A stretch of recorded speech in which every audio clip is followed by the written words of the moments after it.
ഏറെ കൊട്ടിഘോഷിച്ച സമുദായ ഐക്യ ചർച്ചകൾ 9ാം നാളിൽ തകർന്നതിനാണ് കേരളം സാക്ഷ്യം വഹിച്ചത്. ഐക്യം കാലഘട്ടത്തിന്റെ ആവശ്യമെന്ന് ആദ്യം പ്രതികരിച്ച ജി സുകുമാരൻ നായർ പിന്നീട് ഈ നീക്കത്തിൽ സംശയം പ്രകടിപ്പിച്ചാണ് രംഗത്തെത്തിയത്. ഐക്യനീക്കം പാളിയതിൽ കരുതലോടെയാണ് രാഷ്ട്രീയ നേതൃത്വങ്ങളുടെ പ്രതികരണം. ഐക്യം പണ്ട് കണ്ണിയറ്റുപോയതാണ്. ആ ഐക്യം ശക്തമായി മുമ്പോട്ട് പോകാനും ആദ്യമായിട്ടെല്ലാം ചർച്ച ചെയ്ത് മുമ്പോട്ട് നീങ്ങാനായിട്ട് യോഗം തുഷാർ വെള്ളാപ്പള്ളി ചുമതലപ്പെടുത്തി.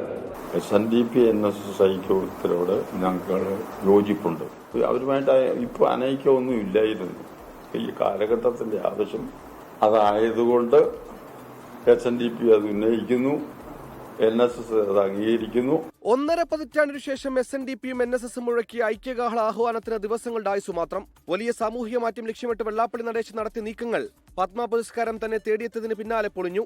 ഐക്യനീക്കം വേണ്ട എന്നതിന് കാരണമായി തുഷാർ വെള്ളാപ്പള്ളിയെ ദൂതനെ അയച്ചതാണെന്ന് NSS നേതൃത്വം പറയുന്നതെങ്കിലും കാരണം മറ്റു പലതുമുണ്ടെന്നാണ് വിവരം. വെള്ളാപ്പള്ളി നടേശന്റേത് രാഷ്ട്രീയക്കണി എന്ന പല കോണുകളിൽ നിന്നുള്ള മുന്നറിയിപ്പ്. സമദൂരമെന്ന NSSന്റെ പ്രഖ്യാപിത നിലപാടിന് വിള്ളലുണ്ടാക്കുമെന്ന ഉപദേശം. ഇതോടെയാണ് പെരുന്നേൽ തുഷാർ എത്തിയാൽ മകനെ പോലെ സ്വീകരിക്കുമെന്ന് ആദ്യം പറഞ്ഞ സുകുമാരൻ നായർ തന്നെ ഐക്യനീക്കം ഉപേക്ഷിക്കാൻ നേരിട്ട് പ്രമേയം അവതരിപ്പിച്ചത്. CPIMനും സർക്കാരിനും അനുകൂലമായി നിലപാടെടുക്കുന്ന രണ്ട് സമുദായ സംഘടനയുടെ ഐക്യത്തെ തെല്ല് സംശയത്തോടെയായിരുന്നു പ്രതിപക്ഷം കണ്ടത്.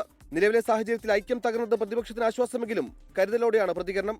ഞങ്ങൾ UDFും കോൺഗ്രസും സമുദായ സംഘടനകളുടെ ആഭ്യന്തരമായ കാര്യങ്ങളിൽ ഞങ്ങൾ ഇടപെടാറില്ല. അവർ യോജിച്ചാലും നല്ലത്, യോജിക്കേണ്ടെന്ന് തീരുമാനമെടുത്താൽ അവരുടെ തീരുമാനം. അതിൽ അവരുടേതായ കാരണങ്ങളുണ്ടാവും. അത് അവരുടെ ആഭ്യന്തര കാര്യമാണ്. അവരിഷ്ടമുള്ള തീരുമാനം അവരെടുക്കട്ടെ. വിഷയത്തിൽ തിടുക്കപ്പെട്ട് പ്രതികരിക്കേണ്ട കാര്യമില്ല എന്നാണ് CPIMന്റെ നിലപാട്. 24 തിരുവനന്തപുരം. ലോകത്തെവിടെയായാലും ഏത് സമയത്തും 24 വാർത്തകളും ഓഗ്മെന്റഡ് റിയാലിറ്റി പാക്കേജുകളും എക്സ്പ്ലെയിനറുകളും വിശദമായി കാണാൻ ഞങ്ങളുടെ YouTube ചാനൽ നിങ്ങൾക്ക് സബ്സ്ക്രൈബ് ചെയ്യാം.